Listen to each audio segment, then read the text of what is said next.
حضرت داؤد طائی اور امام جعفر صادق کے درمیان ایک دن بحث ہو گئی۔ امام جعفر صادق فرمانے لگے یہ محبت کا ان کا رشتہ تھا آپس میں۔ حضرت داؤد طائی صوفی تھے اور امام جعفر صادق تو حضور کے نواسے ہیں نا جی، اور بڑا عقیدت کا رشتہ تھا آپس میں۔ ایک دن امام جعفر صادق کہنے لگے داؤد طائی میرے لیے دعا کر، تو آپ رو پڑے، کہنے لگے حضور میں نواسہ رسول کے لیے دعا کروں؟ آپ تو حضور کے نواسے ہیں، میں آپ کے لیے دعا کروں؟ تو حضرت امام جعفر صادق کہنے لگے یہی تو دعا کرانی ہے، یہی تو میں نے کیا فرمایا، یہی تو دعا کرانی ہے کہ میرے لیے دعا کر، میں اپنے نبی کی بارگاہ میں شرمندہ نہ ہو جاؤں۔ حضور یہ نہ فرما دیں کہ میرا نواسہ ہو کے تو کیا کرتا رہا، یہی تو دعا کرانی ہے۔ بڑا پیار تھا۔ ایک دن بحث ہو گئی، حج کر کے واپس آئے، عراق میں تشریف فرما تھے امام جعفر صادق، حج کر کے واپس آئے تو امام جعفر صادق کہنے لگے جو مکے سے ہو آتا ہے نا، اللہ پھر اس کو دوزخ میں نہیں ڈالے گا۔ خوش نہیں ہوئے آپ لوگ؟ اللہ آپ کو جزائے خیر عطا فرمائے۔ فرمایا جو کعبے کا دیدار کر لے ایک دفعہ زندگی میں اور ایمان کی حالت میں، اللہ پھر اسے دوزخ میں ایک دفعہ جو دیدار کر لے ایمان کی حالت میں، اللہ دوزخ میں یہ فرمانے لگے یہ میری بات ہے، تو تصدیق کر میری بات کی، کہہ میں نے ٹھیک کہا ہے۔ پیار تھا نا، تو کہنے لگے داؤد طائی تو کہہ میں نے ٹھیک کہا ہے۔ کہنے لگے جی آپ نے فتویٰ ہی پورا نہیں دیا تو میں کیسے تصدیق کر دوں؟ آپ نے پورا فتویٰ پوری بات کریں تو تصدیق کرا لیں۔ کہا پوری بات کیا ہے؟ فرمانے لگے جو خانہ کعبہ بیت اللہ کا دیدار کر لے اللہ دوزخ میں نہیں ڈالے گا، اور جو مدینے سے ہو آئے اللہ اسے جنت میں ضرور داخل فرمائے گا صلی اللہ ہو۔ تو آپ فرمانے لگے داؤد طائی میں نے تو مسئلہ بیان کیا اس لیے کہ جس نے ایمان کی حالت سے کعبہ دیکھ لیا تو اس کا اللہ پہ ایمان پختہ ہے، اور من قال لا الہ الا اللہ داخل الجنہ، اور تو نے یہ جو کہا ہے نا ضرور جنت میں داخل کرے گا مدینے دیکھنے والے کو، تو بھی دلیل پیش کر۔ مکہ کا ایمان کے ساتھ دیکھنے والا تو میں نے حدیث پیش کر دی، تو دلیل دے۔ حضرت داؤد طائی بولے بڑی خوبصورت بات، اور خوبصورت لوگ ہی خوبصورت باتیں کرتے ہیں، خوبصورت لوگ ہی جی، ورنہ تو اللہ خیر کرے خوبصورت بات نکلتی نہیں لوگوں کے منہ سے، حرم میں بیٹھ کے بھی نہیں نکلتی، پتہ نہیں کیا سانپ سونگھ جاتا ہے، کس قسم کی بولی بولنے لگتے ہیں۔ خوبصورت لوگ خوبصورت بات کرتے ہیں۔ حضرت داؤد طائی کہنے لگے میری دلیل یہ ہے کہ پورے مکے میں کہیں جنت تو نہیں نا، مکہ دیکھنے والے کو جنت ملتی ہے پر مکے میں جنت نہیں۔ فرمانے لگے مدینے میں تو جنت ہے نا، روضۃ من ریاض الجنہ، ماں بین بیتی و منبری روضۃ من ریاض الجنہ۔ فرمایا میرے منبر اور میرے گھر کے درمیان جتنی جگہ ہے وہ، اور آپ فرمانے لگے حضرت امام جعفر صادق سے کہنے لگے حضور دیکھیں نا، اللہ فرماتا ہے جو جنت میں گیا ہم فیہا خالدون، پھر نکالا نہیں جائے گا۔ تو کہنے لگے میرا عقیدہ ہے جو دو نفل بھی ریاض الجنت میں پڑھ لے اللہ اسے ضرور جنت میں داخل فرمائے، اس لیے کہ جو گیا وہ دوبارہ واپس۔ حضرت ادریس علیہ السلام کی دوستی ہو گئی رضوان سے۔ رضوان جنت کے فرشتے کا نام ہے جس کے پاس چابی ہے جنت کی، دروازے پہ بیٹھے ہوتے ہیں، رضوان اس فرشتے کا نام ہے۔ تو حضرت ادریس کا یارانہ تھا، وہ ملنے آتے تھے جناب ادریس علیہ السلام کو۔ تو ایک دن حضرت ادریس کہنے لگے تو خود تو یہاں کی سیر کر جاتا ہے، مجھے کبھی کرائی نہیں، آپ بھی کر لیں۔ تو فرشتہ آپ کو جنت دکھانے لے گیا، جنت میں جا کے تو کہنے لگا حضور چلے، فرمانے لگے کدھر؟ کہنے لگا واپس، فرمانے لگے میں نے جانا ہی نہیں۔ اس نے کہا کیوں؟ فرمانے لگے اللہ فرماتا ہے ہم فیہا خالدون، جو جنت میں آئے گا نکالا نہیں جائے گا، تو کیسے مجھے نکال سکتا ہے؟ کہنے لگے جناب آپ نے سیر کا کہا تھا۔ فرمایا سیر ہی ہے یہ، اس لیے کہ جنتی ساری عمر ہی سیر کریں گے، وہ سیر ہی کریں گے، سفر تو تھکا دیتا ہے بندے کو، یہ سیر ہی ہے۔ اب وہ فرشتے پریشان ہوئے تو رب کریم نے فرمایا وہ فرشتے تیرا اور اس کا یارانہ بھی میں نے لگوایا تھا، اور اس کو جنت کی سیر پر آنے کی خواہش بھی میں نے ہی پیدا کی تھی، اور تو کون ہوتا ہے میری بغیر اجازت دروازہ کھول سکے؟ بلوایا بھی میں نے ہی تھا، اور یہ جو میں نے کہا نا اڑ جا، یہ توفیق بھی میری ہوئی ہے، میری طلب بھی تو تیرے کرم کا صدقہ ہے۔ یہ پاؤں اٹھتے نہیں بلکہ یہ اٹھائے جاتے ہیں، تو جب بلا لیا ہے جنت میں داخل کرا لیا ہے، اور جنت بھی وہ والی جس کو میرے رسول پاک کے قدموں نے جنت بنایا ہے، وہ جنت جس کو ریاض الجنہ کا لفظ دیا ہے، حضور نے جنت جس کو بنایا ہے، وہاں تک پہنچ جائے۔ یہ ہے عرض جنت، یہ طیبہ کی زمین ہے عرض جنت، پر زمین کس کی ہے؟ کیسا عجیب معاملہ ہے، یہ ہے عرض جنت، یہ طیبہ کی زمین ہے، جنت بھی یہیں، کیونکہ مالک جنت بھی یہیں ہے، جنت بھی یہیں، مالک جنت بھی یہیں، جنت بھی یہیں تو مالک جنت بھی۔ اور جتنا جنت کا اعلان میرے نبی نے فرمایا نا، سارا فرمایا ہی مدینے میں ہے، اور جنت بیچی ہے کئی دفعہ نبی پاک نے، کئی دفعہ فرمایا بیر روما کما خرید کے دو، مجھ سے جنت لے لو۔ حضرت عثمان نے کہا حضور میں خرید دیتا ہوں۔ کہا جنگ تبوک کے لیے سامان دو، مجھ سے جنت لے لو۔ حضور نے تو کئی دفعہ سیل لگائی ہے جنت کی۔ یہ ہے عرض جنت، یہ طیبہ کی زمین ہے، جنت بھی یہیں، مال کے جنت بھی یہیں ہے۔ کعبۃ اللہ، حضرت عبداللہ ابن مسعود رضی اللہ تعالیٰ عنہ فرماتے ہیں جس کو ایک تکلیف آئے نا کعبے میں، کتنی جی؟ ایک کدی تے آئی جاندی ہے نا، میرے ورگے ہمیشہ دے تھکے بندے، ایک آدھ تکلیف تو بخار آ گیا، پیر میں درد ہونے لگ گیا، کوئی تکلیف تو آئی جاتی ہے۔ فرماتے ہیں ایک تکلیف اگر تجھے حرم مکہ میں آئی نا، ایک، تو اللہ تیرے 80,000 سال کے گناہ معاف فرما دے۔ کنے 80 100 نہیں، میں نے سوچ سمجھ کے جملہ کہا ہے، 80 ایک تکلیف اگر تجھے، کہاں بولے نا یار، کتنی؟ ایک گناہ کتنے معاف؟ یہ کس نے کہا ہے؟ حضرت عبداللہ ابن مسعود نے۔ وعدہ کس کا ہے؟ اللہ کا۔ وعدہ کس کا ہے؟ اگر مدینے چلے جائے تو میرے نبی پاک صلی اللہ علیہ وسلم کو پتا تھا لوگ میرے غلاموں کو دھکے بھی ماریں گے، مجنون اور پاگل بھی کہیں گے، ان کو بری نظروں سے بھی دیکھیں گے، کہیں گے یہ تو ہے ہی پاگل، بڑا کچھ ہوگا۔ واہ محبوب تیرے انداز میزبانی پہ قربان جائیں، کیسا بندوبست فرمایا، کیا انداز اختیار فرمایا۔ فرمایا تم میں سے جو کوئی مدینے آیا وہ میرا مہمان ہے۔ کوئی مدینے مکے میں ایک تکلیف پہنچی تو 80,000 سال کے، اور یہاں مدینے میں واہ کیا جود و کرم ہے شاہ بطحہ تیرا۔ واہ دیکھیں اعلیٰ حضرت لفظ کیا کہتے ہیں، واہ کیا جود و کرم ہے شاہ بطحہ تیرا، نہیں سنتا ہی نہیں، دیکھیں ترکیب اعلیٰ حضرت کی، ایسے جملے درد ہو تو نکل، نہیں سنتا ہی نہیں مانگنے والا تیرا، اور کہتے ہیں تیرے قدموں میں رہوں غیر کی ٹھوکر پہ نہ ڈال، جھڑکیاں کھاؤں کہاں چھوڑ کے صدقہ تیرا، اور تیرے قدموں میں جو ہے غیر کا منہ کیا دیکھیں، پھر کون نظروں پہ چڑھے دیکھ کے طلبہ تیرا، دیکھ کے جلوہ نہیں۔ اعلیٰ حضرت کا انداز کوئی اعلیٰ مزاج لوگ ہی سمجھتے، جلوہ نہیں جی، کہتے ہیں جس نے میرے مصطفیٰ کے قدم کا تلوہ دیکھ لیا اس کی نظر پہ کوئی نہیں چڑھتا، تو جس نے جلوہ دیکھ لیا صلی اللہ، کون نظروں پہ چڑھے دیکھ کے تلوہ تیرا، قدم دیکھ لے تو نظر پہ کوئی نہیں چڑھتا، تو جو سیدنا صدیق اکبر کی طرح مولا علی کی طرح جلوہ ہی دیکھ لے۔ اب میری نگاہوں میں جچتا نہیں کوئی، جیسے میرے محبوب ہیں ایسے میرے رسول کریم صلی اللہ علیہ وسلم نے فرمایا جو حرم مدینہ میں آئے اور اسے کوئی تکلیف پہنچے، اس پر کوئی آزمائش آئے، اسے پریشان کیا جائے، اسے یہاں کوئی دکھ پہنچے، تو میرے حبیب نے فرمایا وہ میرا مہمان ہے، وہ صبر کرے۔ یا رسول اللہ کیا ملے گا؟ فرمایا تم مدینے کی تکلیفوں پہ صبر کرنا، میں قیامت کے دن اللہ کی بارگاہ میں تمہاری سفارش کروں گا، میں رب کی بارگاہ میں تمہاری سفارش کروں گا۔ مکہ مکرمہ میں تکلیف پہنچی تو گناہ معاف ہے، اور یہاں تکلیف پہنچی تو حضور کی سفارش۔ اور پھر دیکھیے نیکی کا انداز دیکھیے، مکہ مکرمہ میں کوئی ایک نیکی کرے تو 1,00,000 کا ثواب ہے، ایک نماز پڑھو تو کتنے کا؟ ہم نے کبھی سوچا بھی نہیں ہوگا کہ 1,00,000 نفل پڑھیں گے۔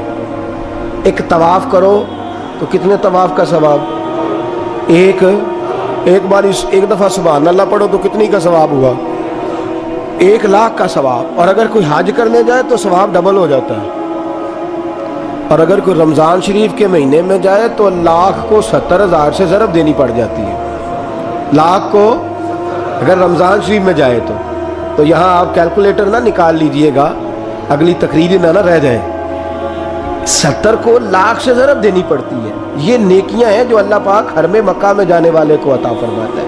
میری سمجھ میں صرف اتنی بات آتی ہے کہ وہ جو امتیں کرتی رہی ہیں نا، 1000 سال عبادت، 1000 سال انہوں نے عبادت کی ہے، تو امت مسلمہ کو اللہ نے درجہ تو اونچا ہی دینا ہے نا. کنتم خیر امت جوبا، درجہ چونکہ اونچا دینا ہے، اللہ پاک نے یہ بہانے بنا دیے ہیں. شب قدر ہے، شب برات ہے، یہ اللہ پاک نے بہانے بنا دیے ہیں.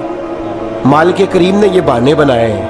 فرمایا تم بھی شب برات میں، شب قدر میں مسجد آ جاؤ، یا اللہ تمہیں موقع دے تو حرم مکہ اور مدینہ آ جاؤ، میں تمہاری ایک ایک نیکی پر اتنا زیادہ ثواب دوں گا کہ تم پچھلی امتوں سے آگے نکل جاؤ گے. پچھلی امتوں سے اللہ نے ہمارے نمبر ہی زیادہ رکھے ہیں اور ہمیں اضافی نمبر بڑے ملتے ہیں. بڑے نمبر رکھے ہیں رب کریم نے ہمارے لیے. تو رب اللہ کریم کی رحمت سے میرے رسول پاک صلی اللہ. اور پھر دیکھیں نا، کعبے کا معنی ہے مسابت للناس. کعبہ رجوع کی جگہ ہے. کس چیز کی جگہ ہے؟ یعنی اس کی طرف توجہ ہو. میرے نبی پاک صلی اللہ علیہ وسلم کی سب سے بڑی سنت کعبے کو دیکھنا ہے. حضور بیٹھ جاتے تھے اور کعبے کے سامنے بیٹھتے تھے. جب بھی حرم میں بیٹھتے دیر تک دیکھتے تھے. کچھ لوگ لالچ کرتے ہیں، نیکی کا کرنا چاہیے، اچھا لالچ ہے کہ میں طواف زیادہ کر لوں، عمرہ زیادہ کر لوں، بڑی اچھی بات ہے. لیکن رسول کریم صلی اللہ علیہ وسلم کی جو سنت سب سے زیادہ مضبوط ہے وہ ہے بیٹھ کے کعبے کا. اور حضور نے فرمایا تو دیدار ہی کرتا رہے، اللہ تجھ پر 20 رحمتوں کا نزول فرما دے گا. کعبہ معظمہ کا دیدار کرنا. کعبہ ہے رجوع کی جگہ. نماز کس طرف منہ کر کے پڑھنی چاہیے جی؟ اسی کدھر منہ کر کے پڑھنے؟ کیڑی سائڈ پہ جی؟ مغرب سائڈ پہ.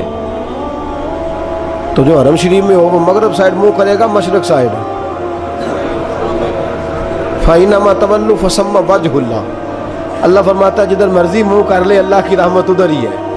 وَلِلَّهِ الْمَشْرِقُ وَالْمَغْرِبُ، مشرق بھی اللہ کا، مغرب بھی اللہ کا. فَإِنَّمَا تَوَلُّوا فَثَمَّ وَجْهُ اللَّهِ، جدھر بھی منہ کرے گا اللہ ادھر ہی. چاروں جانب دنیا کا رجحان کعبے کی جانب ہے.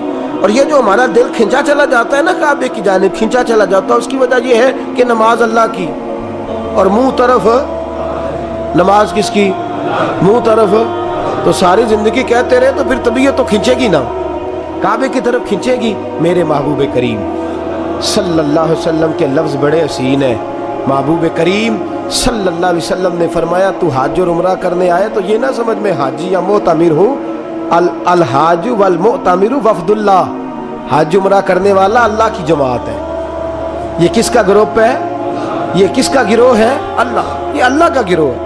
اللہ ان کی میزبانی فرماتا ہے، اللہ ان کو انعامات سے نوازتا ہے. رب کریم اپنے گھر بلاتا ہی اس کو ہے جس کو اللہ نے درگزر کرنا ہو، جس کو اللہ نے معاف کرنا ہو، جس کو اللہ نے بخش دینا ہو. بڑے. اور پھر میاں صاحب رحمۃ اللہ علیہ کا ایک شعر تھا. میں ذرا پریکٹیکل دیکھتا ہوں چیزوں کو، کوشش کرتا ہوں کہ دیکھا جائے تھوڑا سا. نوجوان نسل ہماری تھوڑی سی کہتی ہے ہمیں عقلی طور پہ بھی سمجھاؤ. تو میں فیلڈ کا آدمی ہوں تو تھوڑا مجھے پالنا پڑتا ہے، سوالوں کے جواب دینے ہوتے ہیں.